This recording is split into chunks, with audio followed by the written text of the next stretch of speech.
I am what hunger looks like in America. I am an 8-year-old girl who's not excited for the last day of school. Because this may be the last time I'll have lunch. Till September. I am a single father of 2 who works 3 part-time jobs. And that's still not enough to put food on the table. I am a 16-year-old boy who just got my first job to help feed my little sisters. I was created by artificial intelligence from faces of the 1 in 8 Americans who struggle with hunger.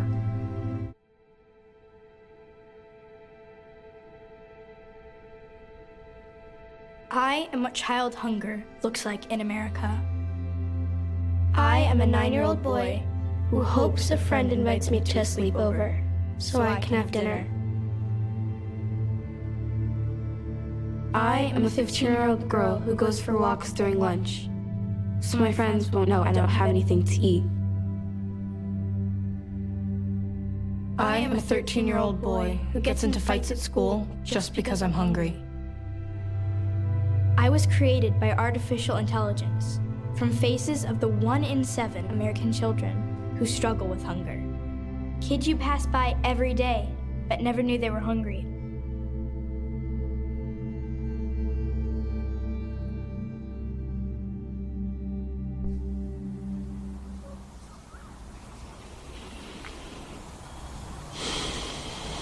Hey, Billy.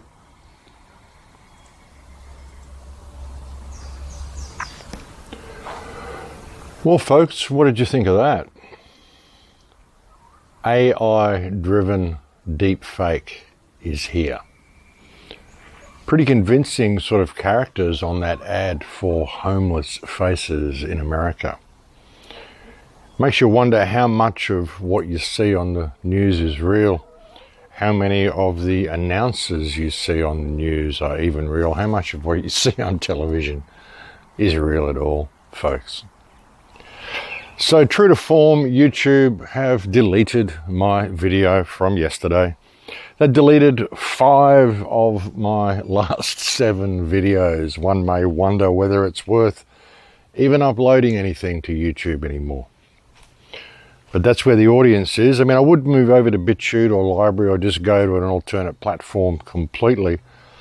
But there's no good just preaching to the choir. We've got to try to reach the people who are already asleep and still asleep, and they're on YouTube, unfortunately. So I'll just keep going. I mean, I'll keep uploading to YouTube until they delete my channel altogether, and then I will move over to BitChute and Library and other places.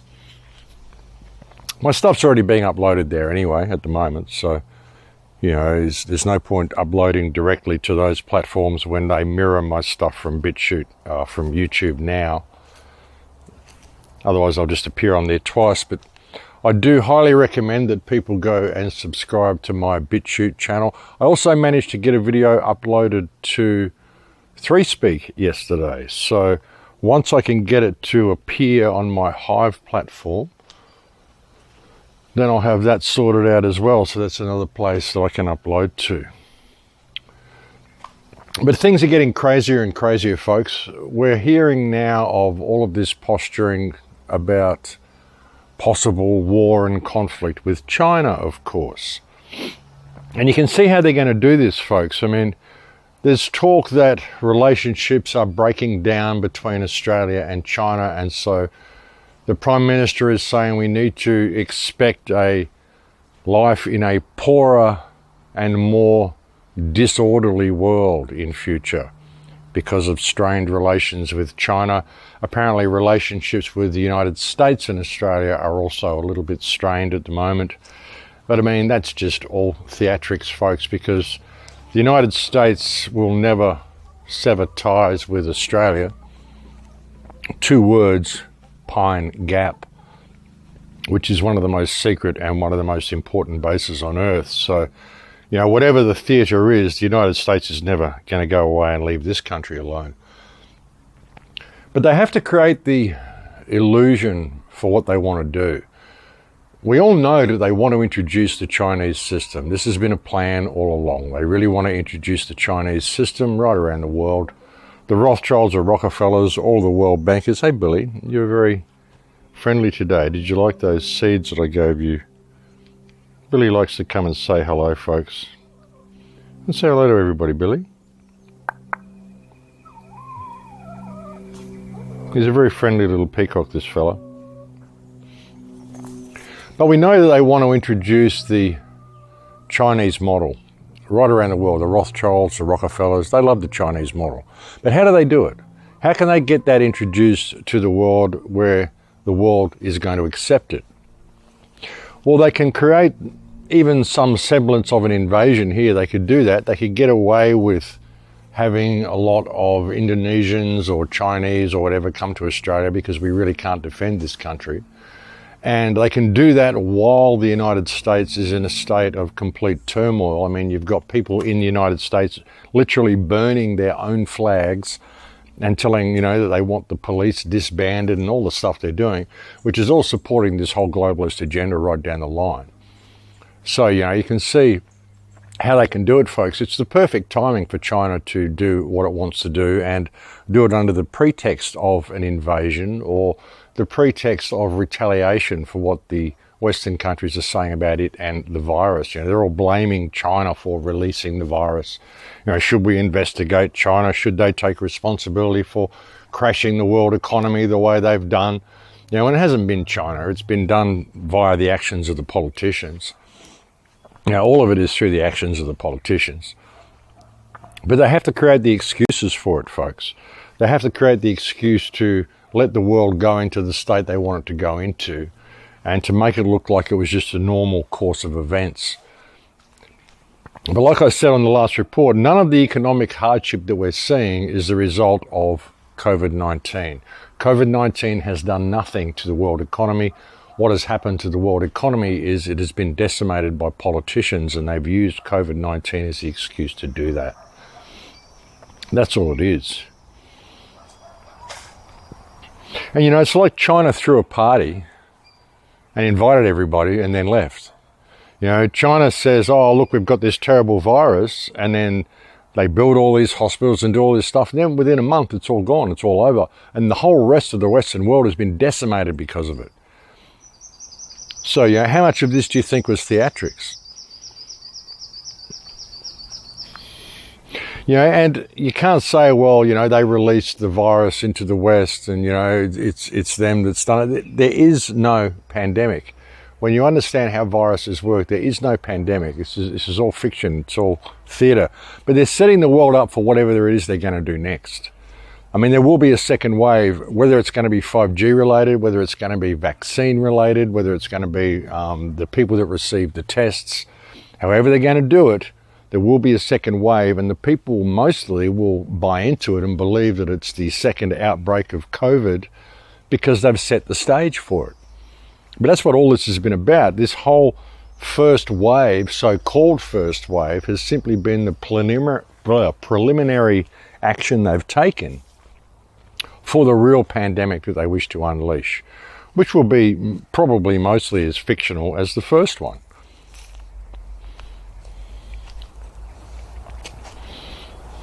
It's interesting how they play these things, folks. It really is. And it's interesting how they can just get people to buy into it. But, it's the perfect way to introduce the Chinese model. Order out of chaos, but you have to completely demoralize and destroy the West in order to do it. You've got the United States and the UK and many Western countries in a state of complete disrepair at the moment. They're just completely demoralized, they're frazzled, they're discombobulated.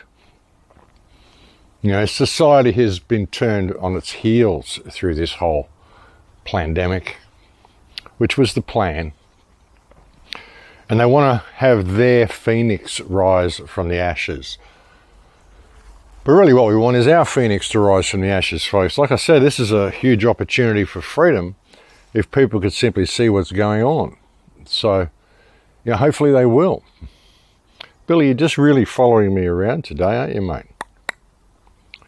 You're really just hanging about, aren't you? What's going on, little fella? You're a very friendly bird, aren't you? This guy was born here, folks, about 3 years ago. He was actually born on the property. We've got a few of the old birds around. Look at him. He comes up. Yep, I haven't got any food there, mate. You're nipping my fingers. Haven't got any food. But, yeah, he was born here. The 3 old fellas are still around the place somewhere. But Billy's looks like he's almost going to get his first full plumage this year, which will be a big thing for him. But anyway, getting sidetracked. Sorry, mate, didn't mean to scare you.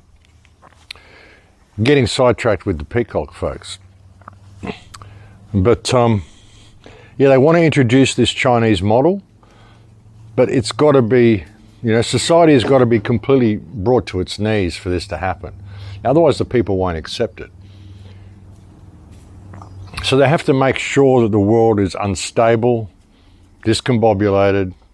Like the Prime Minister is saying, we've got to expect a poorer and more, what did he say?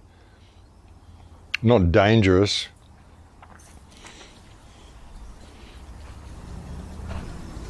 Discontented something. But a poorer and more disorganized, unsafe future because of COVID. And like I said, folks, none of it has been due to COVID. But anyway, I don't really have much to say to you today. I've got so much on. I really want to try to go and get through some of these emails that I've got in there. There's so much going on in the world. It's ridiculous. I just wanted to alert you to the fact that another one of my videos has been deleted. Yeah, like I said, 5 of the last 7 videos have been deleted by YouTube. There's 7 videos, I think, or 8 videos now deleted in the last month.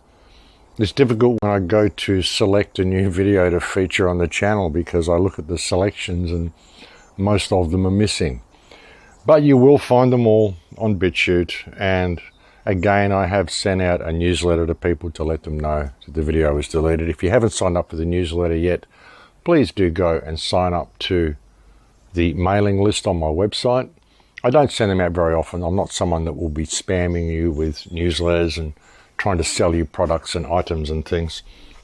Yeah, I really don't send them out very much. It's just if something happens, like videos get deleted or whatever, I just kind of send out a message. Or if I've got a talk coming up, I will send out some messages in regard to that as well. But yeah, that's about all I have to say to you today, I think. I will get a report out for you again soon. Billy, what are you doing, mate? You want something to eat? You want some seeds? I will get a report out for you again soon. And probably in the next couple of days. There you go. And we'll see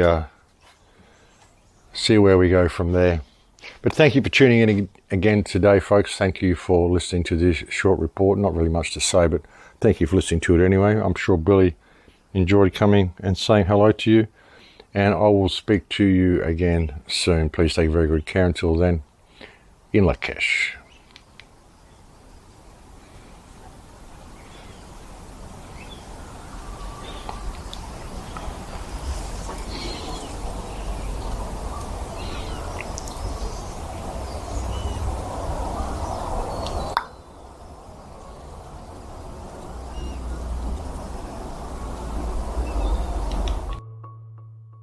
I think there's a valid concern that maybe we're giving machines too much power. Or maybe we don't want machines to be self-aware.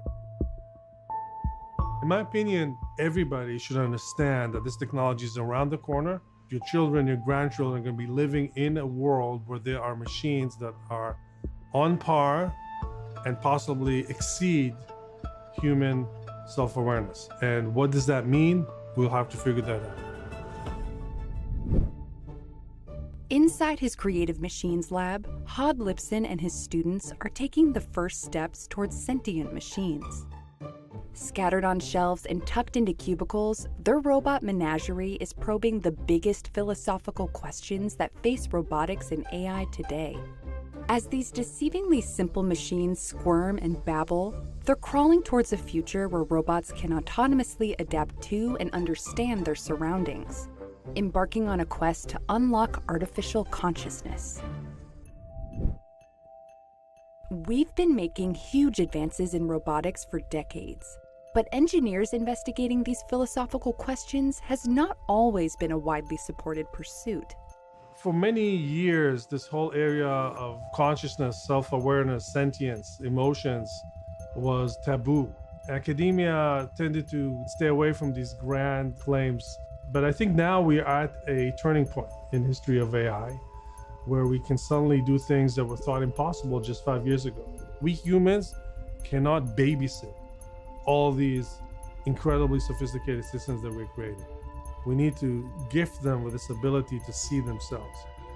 To do that, Hod's lab is taking a unique approach.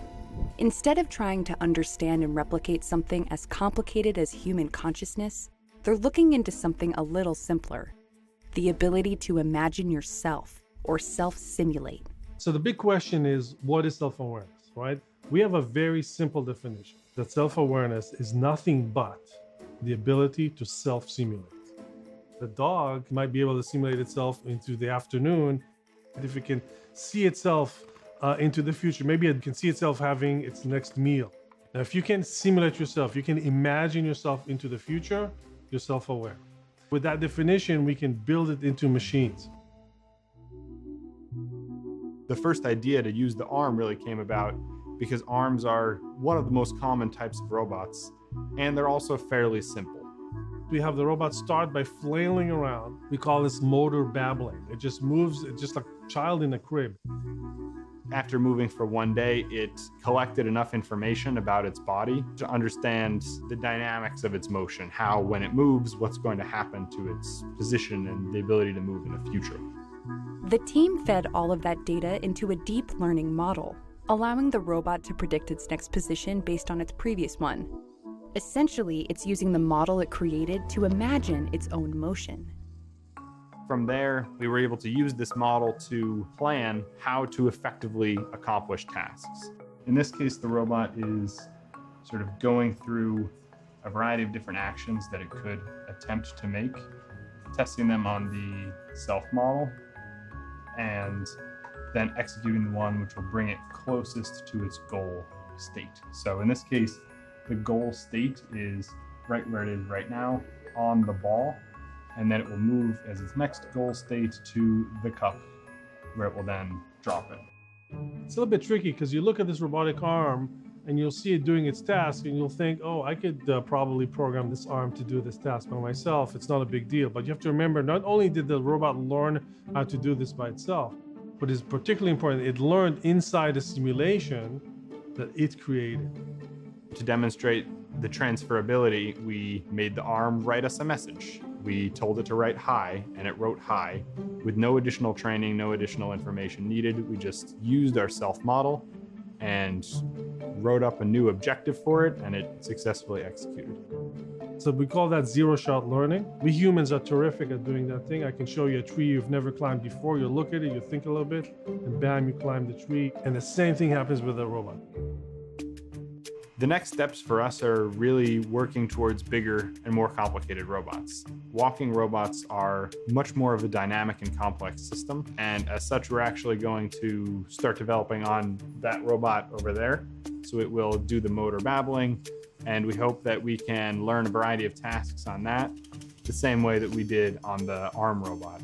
We believe that while this is a small, simple start, by progressively improving the model and the bodies and the capacity of these robots, we can push the border between robot and human to become smaller and smaller with each additional iteration.